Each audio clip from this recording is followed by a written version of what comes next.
सिद्धि की शादी के बाद वो ससुराल चली जाती है। पीछे रह जाती है भाभी रानी। सिद्धि के ससुराल जाते ही भाभी कहती है, अरे वाह जी वाह, सारे कपड़े मेरे। हाय रे पैंट, अरे वाह वाह, मजा आ जाएगा। अरे ये सिद्धि की अलमारी के सामने खड़े होकर क्या बड़बड़ा रही है? जाकर देख मेहमानों को विदाई की मिठाई मिली कि नहीं। अब हाँ माँ जी, क्यों नहीं, लेकिन पहले कपड़े तो बदल लूं।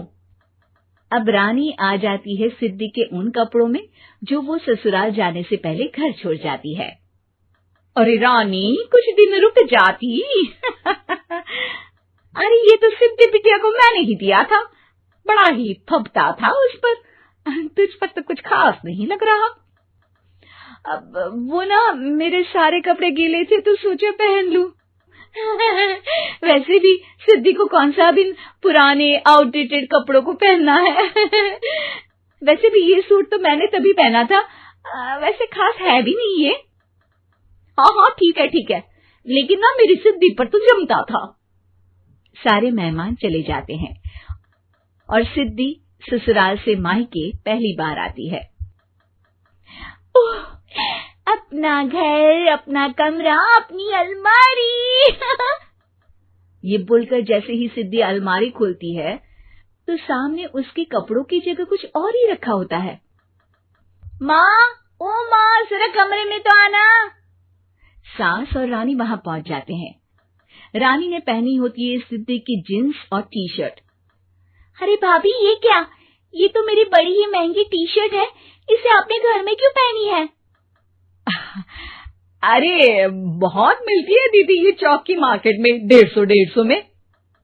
ओ भाभी प्लीज, ये एरोपोस्टल है, 2000 की एक टी शर्ट। ओहो, 2000 में तो दीदी 4 साड़ी आ जाए। अब क्या बोलूं? भाभी, ये मेरी अलमारी में छोटू के कपड़े, तो मेरे कपड़े कहाँ हैं? मेरी अलमारी में? अब दीदी आपको कौन से पुराने कपड़े पहनने थे? माना भाभी, लेकिन मैं जब घर आती तो यही सब पहनती ना। अरे तुम तो बड़ी कंजूस हो दीदी। खैर, वक्त आता है जब सिद्धि ससुराल के लिए रवाना हो रही होती है। अरे रानी, अंदर से सिद्धि का गिफ्ट ले आ, लड़की पहली बार ससुराल से मायके आई है। रानी अंदर जाती है और एक सिंपल सी साड़ी लेकर बाहर आ जाती है। ये लीजिए माँ जी। सास बेटी को गिफ्ट देकर ससुराल भेजती है। अगले दिन रानी एक सुंदर सी साड़ी पहनकर सामने आती है। अरे रानी, ये तो वो साड़ी है जो मैंने सिद्धि को देने के लिए दी थी जब वो ससुराल ले जाती, लेकिन ये तूने कैसे पहन ली? अरे माँ जी, ये साड़ी तो मुझे बहुत पहले से ही पसंद थी, लेकिन चिंता ना करिए, मैंने सिद्धि के लिए भी अच्छी सी साड़ी दी है। हाँ। तभी सिद्धि का फोन आता है। क्या माँ, कुछ अच्छा तो दिया होता ससुराल ले जाने के लिए। अरे पहले दिखा दिया होता। ये चमकते हुए पैकेट में नौकरानी वाली साड़ी मत दिया करो माँ। अरे बेटे, वो तेरी भाभी ने ना गलती से उससे पैकेट बदल गया। हाँ, मैं कल ही तेरे भाई के हाथ से तेरा वाला पैकेट भेज दूंगी। अरे रहने दो माँ, आई एम श्योर भाभी ने अभी वही साड़ी पहनी होगी जो तुमने मेरे लिए रखी थी। तुम तो समझ नहीं पाई उनको। खैर छोड़ो, मैं ज्यादा बोलती अच्छी नहीं लगती, रहने दो, आपको उन्हीं के साथ रहना है, फिर बात करेंगे। सास को रानी पर गुस्सा आ जाता है। वो उसके कमरे में जाती है जहाँ वो शादी का एल्बम देख रही होती है। रानी, मार्केट जाकर एक ऐसी ही साड़ी लेकर आ, कल प्रतीक जाकर सिद्धि के घर दे आएगा। अरे क्यों माँ जी, कितनी साड़ी देनी है दीदी को? यहाँ कोई सेल लगी है क्या? अरे चुप कर, मेरे बेटी के हिस्से की साड़ी खुद पहन ली, अब ज्यादा ज्ञान बांट रही है। एक दिन सिद्धि का फोन आता है। माँ, मेरी सास ने आप सबको खाने पर बुलाया है। सारे लोग सिद्धि के ससुराल पहुँचते हैं। खाना खाकर वो लोग निकल रहे होते हैं कि सिद्धि की सास सभी को गिफ्ट देती है।